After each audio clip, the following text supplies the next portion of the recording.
kenapa dok? Oh ya Allah Mbak, ini perih banget mataku. Kelamaan nonton layar itu kali, Iya, kayaknya komputer. dari tadi komputer, buku, HP kayak gitu terus dari tadi. Apa dokter kena dry eye mungkin? Ya apa ya Mbak itu Kalau orang awam bilang sih mata kering.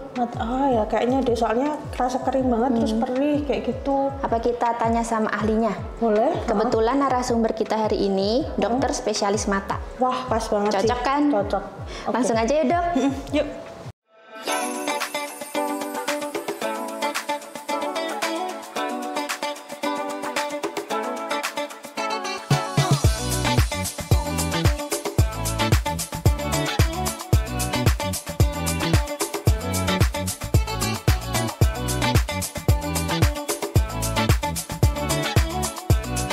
Selamat siang dokter Gadis. Apa kabar? Alhamdulillah. Lagi sibuk kayaknya.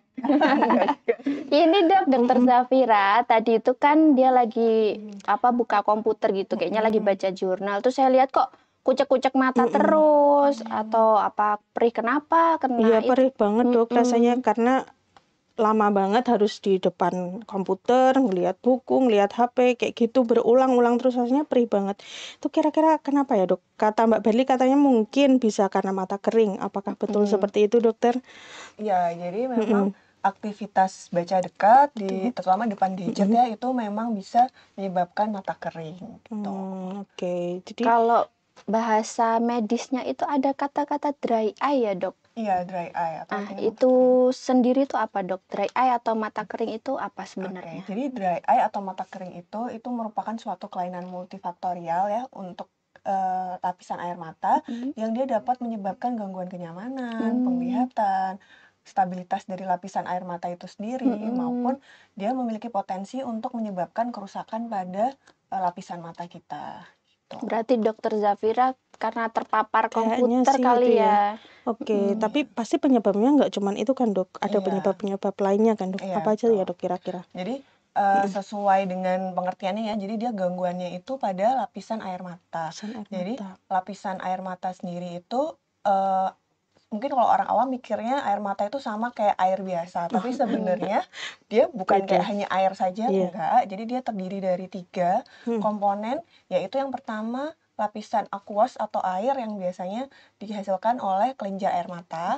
Lalu ada lapisan lemak atau lipid itu dihasilkan dari kelenjar mebom, dan yang ketiga ini lapisan musin atau lendir itu dia dihasilkan dari sel gallbladder. Jadi komposisi yang seimbang dari 3 komponen itu yang menjaga mata kita supaya tidak kering. Jadi penyebabnya tentu hal-hal yang menyebabkan komponen itu tidak seimbang lagi ya. Di antaranya yang pertama bisa usia di atas 50 tahun itu biasanya produksinya sudah tidak sebagus dulu. Lalu pada wanita juga memang terutama pada wanita postmenopause itu memang lebih beresiko. Lalu pada pasien yang menggunakan lensa kontak misalnya, itu juga lebih mudah dry eye. Atau yang lingkungannya dia udaranya kering, bisa karena yang banyak debu, sering berangin, atau banyak asap. Lalu pada pasien yang memiliki riwayat operasi mata, atau menggunakan obat tetes maupun obat minum tertentu. Lalu pasien yang memiliki penyakit-penyakit sistemik atau badan yang lain ya. Itu sih beberapa penyebab yang bisa menyebabkan komposisi lapisan air mata kita tuh tidak seimbang lagi. Kalau andaikan ada teman-teman wanita kita gitu ya dok, terkena mata kering itu hal pertama yang harus dilakukan apa dok biasanya? Oke, hal pertama yang harus dilakukan itu kan dari faktor penyebab tadi bisa dilihat ya. Ada yang bisa kita modifikasi, ada yang nggak bisa kita modifikasi. Misalnya kalau karena usia atau karena kita wanita tuh kita tidak bisa melakukan apa-apa. Tapi kalau misalnya faktor lainnya yang bisa dimodifikasi, misalnya seperti lingkungan atau environment, kayak tadi misalnya lingkungannya banyak asap nih atau berdebu, mungkin kita harus ubah lokasi kita, move, atau memang kalau misalnya dia lingkungannya itu kering udaranya atau terpapar AC yang terlalu lama, suhunya terlalu dingin gitu, mungkin bisa kita naikkan dulu suhunya. Kalau pakai kacamata gitu dok, membantu nggak? Itu membantu kalau misalnya memang lingkungan kita di luar lagi berdebu tuh, nah itu kan dia menghindarkan kita dari paparan debu dan asap-asap atau iritan-iritan yang bisa masuk ke mata ya. Itu mungkin bisa dilakukan. Lalu Yang bisa dimodifikasi lainnya misalnya lensa kontak ya. Jadi Ya. kalau lensa kontak memang sebaiknya penggunaannya sesuai anjuran. Jadi kalau sesuai anjuran itu dia tidak boleh lebih dari 8 jam sebenarnya. Oh, oke. Jadi kalau udah lebih 8 jam sebaiknya dilepas dan tidak boleh dibawa tidur ya. Oh, Terus oke. Ya. penyimpanannya, perawatannya juga harus steril, bersih. Kalau ada misalnya tergores atau apa, emang sebaiknya jangan digunakan Oh, lagi. oke. Gitu, karena dia berkaitan dengan menempel pada permukaan mata ya, jadi sangat berkaitan sama air mata juga. Lalu kalau misalnya hal lainnya, misalnya aktivitas yang terlalu lama, terlalu sering di depan komputer atau gadget yang lain, itu memang sebaiknya dikurangi. Ya, kayak saya tadi ya. Iya, Jadi emang nggak salah ya, Dok. Jadi Mm-mm. oke. Ya, harus berusaha diturunkan intensitasnya ya, Dok. Kalau tadi kan saya mengeluhkan matanya kayak terasa kering, perih kayak gitu. Sebetulnya apakah itu satu-satunya gejala yang dialami oleh pasien yang mengalami dry eye, atau apakah ada gejala lain mungkin yang kadang timbul? Mungkin orang yang nggak sadar sebenarnya dia dry eye, tapi sebenarnya dia dry eye tapi dia nggak menyadari bahwa dia dry eye kayak gitu. Oke.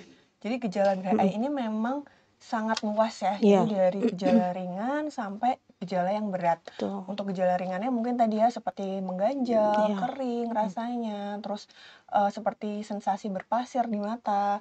Lalu dia juga biasanya sering merah tapi hilang timbul kayak gitu. Lalu matanya sering berair. Ada juga keluhan pasien matanya menjadi penglihatan terasa tidak tajam tapi dia tidak tajamnya tuh nggak terus-terusan, jadi hilang timbul. Lalu ada juga biasanya matanya kerasa pegel atau mudah lelah. Itu beberapa gejala yang mengarah ke dry eye. Oke, jadi ini ya, Dok, mungkin di fase awal-awal akan berbeda dengan gejala yang dengan fase yang sudah di tahap berat gitu ya, Dok. Mungkin kayak saya masih tergolong apa, Dok? Masih ringan Masih ya, Dok? ringan ya. Oke, jadi emang harus ini sih benar-benar dikurangi intensitasnya. Oke, kemudian jadi tadi ya, Dok, banyak faktor yang menyebabkan, kemudian faktor yang dihindari sesuai dengan penyebabnya juga. Terus kira-kira apa, Dok, yang harus dilakukan kalau memang kayak saya tadi mungkin selain menghindari aktivitas yang terlalu lama di depan layar, apakah perlu mendapatkan obat tertentu atau mengkonsumsi obat tertentu? Mungkin indikasi seseorang harus pakai obat tetes mata Iya. atau apa itu Kapan, Dok? lebih tepatnya kapan Iya. gitu, Gitu. Dok? Kalau misalnya gejalanya masih ringan, sebenarnya mungkin kita masih bisa, pasien belum terlalu terganggu ya, dan intensitasnya mungkin belum terlalu sering, itu mungkin kita bisa coba atasi sendiri. Maksudnya biasanya pasien belum periksa nih kalau kayak Iya, gitu kan. betul. Jadi biasanya, tapi jangan dikucek ya. Jadi yang bisa kita lakukan kalau bisa misalnya kedipkan mata aja dulu, kedipkan beberapa kali misalnya kayak kelilipan gitu ya. Iya. Kita bisa kedipkan beberapa kali karena gerakan kedip ini dia sebuah mekanisme, yang satu dia bisa merangsang produksi air mata. Oke. Terus yang kedua dia bisa fungsinya dia adalah untuk meratakan produksi air mata itu ke permukaan mata kita. Jadi memang tuh lebih aman daripada dikucek-kucek. Terus itu tadi yang bisa itu ya modifikasi tadi misalnya ya gaya hidup ya, jadi jangan terlalu sering menatap, dikurangin dulu istirahat. Jadi kalau di mata kita ada sebuah metode yang kita sebut Vision 2020. Jadi ini sebuah pola supaya kita itu tidak mata kita tidak kering, tidak terlalu lelah saat menatap. Itu adalah setiap 20 menit kita melakukan aktivitas baca dekat melihat komputer atau gadget yang lain, itu mata kita istirahatkan selama 20 detik. Nah, itu dilakukan istirahat itu bukan dengan misalnya di kantor kerjanya di komputer terus istirahatnya di baca novel gitu ya, 2 penting Sama gitu, aja, iya. Jadi istirahatnya adalah dengan cara kita melihat jauh minimal 6 meter dengan rileks ya, maksudnya bukan melihat detail tulisan yang kecil tapi kita lihat misalnya keluar jendela selama 20 detik. Nanti baru misalnya kalau memang pekerjaan mengharuskan menatap komputer lagi bisa dilanjutkan lagi. Lalu kalau bisa dibantu memang dengan tetes mata ya, tetes mata yang kita sebutnya sebagai air mata buatan atau artificial tears. iya. Nah, tapi memang obat seperti itu sebaiknya memang dari resep dokter ya, karena pada pasien dry eye kan memang penggunaannya ini kemungkinan akan lama atau panjang. Jadi memang sebaiknya obat-obat yang diberikan ini yang aman Aman. gitu. Tuh. Jadi harus tetap konsultasi ke dokter. Iya. Terus tadi aku salah Mbak, berarti kan aku tadi ngucek tuh, nggak Harusnya boleh nggak ternyata. boleh. Iya. Kalau Cukup dikedipkan. tentang sangkut pautnya sama wanita yang menopause tadi dok, Mm-mm. banyak orang bilang tuh wanita itu lebih cenderung sering terkena dry eye daripada laki-laki. Itu mitos apa fakta sih dok sebenarnya? Iya, Dan kalau kenapa gitu? Oke.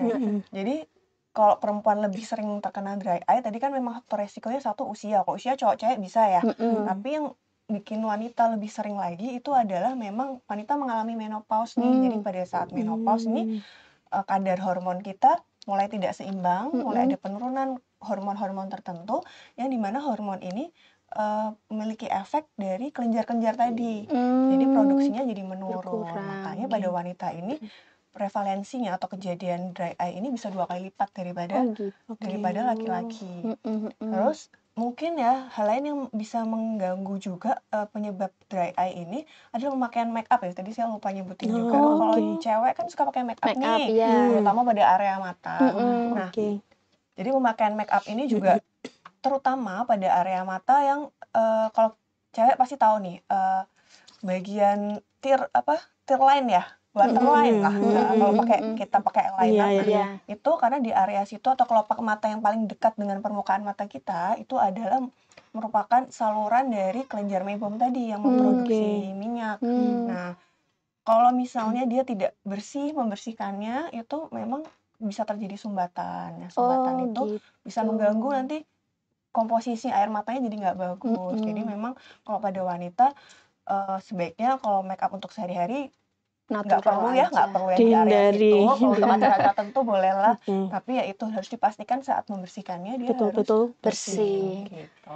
Lalu kalau itu dok, apakah kalau sering menangis itu atau sering, kadang kan kita kalau bengong gini aja kan air mata tuh keluar tuh. Nah itu apa bisa bikin dry eye juga? Kadang kan kalau apalagi kan wanita Atau ya kalau kebanyakan sering nonton drakor itu kan suka air mata tiba-tiba nangis tuh kalau adegannya so sweet sedikit aja kan nangis. Nah itu apakah bikin sering mata kering atau nyambung nggak sih dok sebenarnya? Ada hubungannya apa enggak ya? Jadi sebenarnya air mata kita ini produksinya itu dipengaruhi oleh bukan produksinya, sebenarnya rangsangan dia muncul itu ada 3.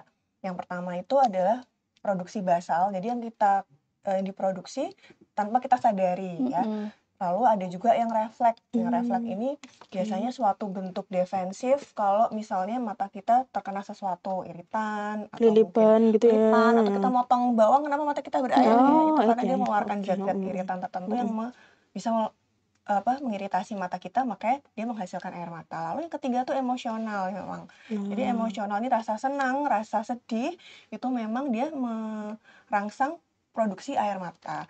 Tapi apakah ada kaitannya dengan dry eye? Jadi sebenarnya nggak ada kaitannya karena dry eye ini bukan dari rangsangan produksinya, tapi komposisi air mata yang dihasilkan. Gitu. Jadi makanya pada pasien dry eye kok ada keluhan mata berair gitu ya, kan kok kontradiktif nih, kok mata kering tapi kok berair gitu ya. Itu karena misalnya mata kita produksinya nggak bagus nih, lipidnya kurang nih, lemaknya, jadi dia airnya mudah menguap, jadi dia melapisi tapi mudah hilang. Nah itu mata kita akan mengirim sinyal ke otak kita untuk matanya kering nih, mudah terkena debu dan lain-lain nanti, tolong diproduksi air mata lebih banyak gitu. Jadi matanya, kelenjar air mata produksinya lebih banyak, tapi yang dihasilkan kan kualitasnya tidak bagus. Jadi kualitas yang tidak bagus itu ya sama aja, dia akan keluar terus tapi kualitasnya tidak bagus, tidak melapisi dengan baik. Jadi sama kayak kalau kita menangis karena alasan lain, itu hanya perbedaan dari rangsangan produksinya, penyebab dia diproduksi, tapi untuk kualitasnya tetap tidak berpengaruh. Yang bermasalah di produknya ya dok ya, bukan itu penyebabnya yang memproduksi. Oke, terus gini dok, kadang ada orang yang berpikir mata kering nih, kita obati deh sendiri gitu dengan membilas pakai air hangat, yang kalau orang Jawa kita taunya dirimbang itu sebenarnya boleh nggak sih dok? Ya kalau sebenarnya itu nggak boleh ya. Jadi jangankan air hangat, sebenarnya air biasa pun dirimbang atau biasanya kalau orang awam tuh biasanya menggunakan sirih atau iya. apa ya biar bersih katanya. Mm-mm. Cuma itu sebenarnya justru tidak baik karena permukaan mata kita itu kan sebuah jaringan yang kompleks ya untuk menjaga ke permukaannya, kejernihannya itu dia kompleks sekali Iya. prosesnya. Dan dia mudah sekali apabila terjadi luka, dia bisa meninggalkan bekas yang Oh, bisa nggak hilang. Sedangkan eh, air itu kita nggak tahu apakah airnya bersih atau enggak. Apalagi kalau steril atau enggak? steril atau tidak dicampur dengan misalnya kalau dengan daun sirih justru malah bisa menjadi iritasi. Lalu kalau misalnya air hangat itu Hmm. juga malah bisa menimbulkan luka karena dia kita Oke. menyebutnya itu thermal Trauma, trauma ya. pada kornea. Nah, itu justru bisa menyebabkan luka. Kalau luka itu jadi permukaannya tidak rata, lapisan air mata justru tidak bisa melapisi sempurna. Nah, justru Oke. dry eye-nya bisa lebih parah malah. Oke. Kalau Gitu. bagi pengguna softline itu kan suka ada air softline tuh, Dok. Nah, Mm. itu bisa menggantikan apa ya, cairan yang air mata itu tadi nggak? Jadi kalau untuk softline sendiri itu ada dua ya, cairan untuk softline sama cairan untuk mata. Tetesnya. Jadi ada dua Hmm. berbeda. Itu memang harus dibedakan. Jadi cairan untuk softline itu fungsinya adalah untuk membersihkan, menjaga kesterilan dari lensa kontaknya. Sedangkan kalau tetes matanya itu untuk menjaga kelembapannya. Itu pun tetap pasti berbeda antara mata kita yang menggunakan lensa kontak atau tidak ya. Jadi memang sebaiknya itu tadi tidak lebih dari 8 jam meskipun menggunakan tetes mata. Jadi yang air softline-nya tadi tidak baik ya, Dok, untuk Enggak. ditaruh di mata gitu Iya, ya. beda Beda ya. Dia Harus fungsinya untuk dibedakan. membersihkan ya.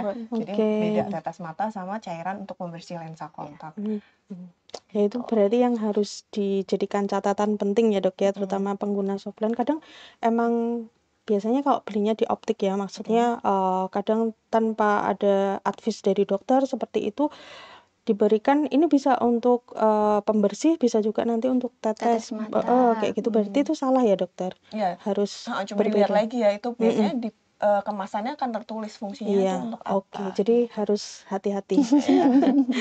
Oke, jadi kita udah bahas banyak tadi ya dari awal tentang dry eye, kemudian gejala-gejalanya, penyebabnya, apa yang harus dilakukan. Intinya ketika kita memang sudah tidak bisa mengatasi sendiri, ya harus segera ke dokter untuk konsultasi dan mendapatkan jawaban dan terapi yang sesuai, ya dokter. Gitu. Berarti kalau dari dokter sendiri mungkin ada nggak tambahan yang mau ditambahkan ke pemirsa tentang wanita? Atau tipsnya Tips gitu, trik Dok. gitu menghindari, kemudian kalau yang udah terlanjur kena seperti apa? Oke. Dokter. Jadi memang dry eye ini kan gejalanya bervariasi ya dari ringan sampai berat. Sebaiknya memang kita menjaga dari sekarang kalau misalnya kita memang beresiko, kita bisa menghindari hal-hal yang mungkin bisa menyebabkan dry eye ini muncul. Karena kalau tidak, ini memang semakin berat dia bisa mempengaruhi produktivitas, bisa mempengaruhi kualitas hidup ya Iya. kalau semakin berat. Dan tadi apa yang bisa kita lakukan untuk mencegah sudah dijelaskan ya, dari faktor lingkungan, penggunaan lensa kontak.